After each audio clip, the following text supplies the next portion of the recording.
Yo, what's happening, people? Okay, so this is the 7-Up Bundt cake. Well, 7-Up cake really, because you'll see one in a little while. But yeah, these are the ingredients that I got from the 7-Up website. That's the recipe that I'm following, though I did take a few deviations, which you'll see in a little bit. But yeah, we're about to mix the butter and the sugar, and apparently it wasn't a good idea to try and mix it that way, so we moved it to the sink, which was, I guess, a better idea.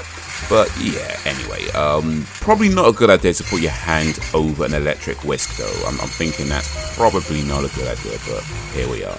We're mixing up that butter and sugar real good. Now we're going to add the lemon. So it did say to add lemon extract, but I figured I'd go with an actual lemon because, I mean, it's lemon, right? You can't get better than actual lemon. So we just squeeze that in. We'll extract that juice from the lemon, and now we're going to zest it. That's something I saw in a video about 7-Up Bundt cakes by adding lemon zest. Those scrapers are hard to clean, by the way. But now we're going to mix that again, and this time I figured, this is probably a better idea to put like a bowl or something over rather than your hand. So we did that instead. Now we're going to add the eggs. So the website said to add 5 eggs. I saw in some videos though where they said to, when you add the eggs, do it one at a time and mix it each time. So that's what I did. I added the eggs one at a time and then mixed it each time. Again, putting the bowl over the electric whisker rather than my hand. Now we're going to grease up the pan.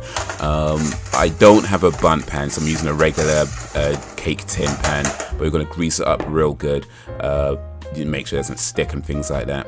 Now we're adding the cake mix, and by the way, I did actually add 7-Up to the cake mix, but I either didn't press the record button or accidentally deleted it, or I don't know, but I did actually add 7-Up to the cake mix. And now we're gonna stir it to smooth it out a bit, make sure there's no pockets and bubbles and stuff like that.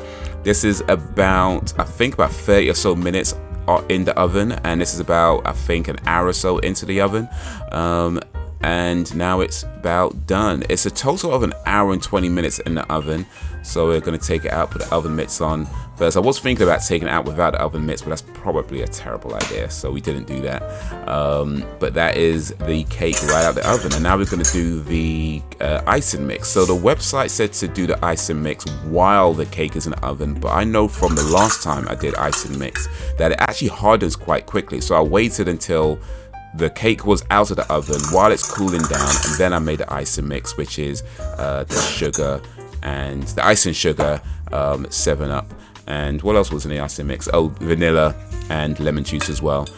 So that's all mixed up, and now we're going to take the cake out of the tin. Well, we're going to pat that first. Now we're going to take the cake out of the tin, take off the edges and stuff like that, get it all the way out, and eat those little bits that come off, because why not? And now we're getting ready to put the icing on top of the cake. Put the cake on the plate first, and here we go. We're gonna put icing. So when I was doing this, I thought it was gonna come out real messy and stuff, but I don't know, I think it came out okay. I mean, you can let me know what you think, but I think it came out pretty okay. Just pouring it all over, bit willy-nilly right now, but yeah, we got it all on the cake, and I think that looks pretty okay, considering I don't have a bundt pan, so I don't get that cool bundt shape. It's just a regular cake shape, but still I think that looks pretty okay. So that's the final cake, how it looked like out the oven with the icing mix all over it. I think that looks pretty okay, but well, you could be the judge of that, I guess.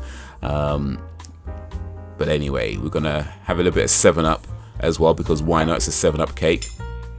And now we're going to try it. This is a piece of the 7-Up cake with the 7-Up icing after having a sip of 7-Up. So a lot of 7-Up right now. I've never tried a 7-Up cake before this. First time trying it, so first time making it, all that kind of stuff, and well, I think my face says it all. It was good. It was real good. When I first heard about a 7-Up cake, I thought it sounded disgusting. I was like, why would you do that? But I was intrigued, and I tried it, made it, and yeah, pretty damn good cake.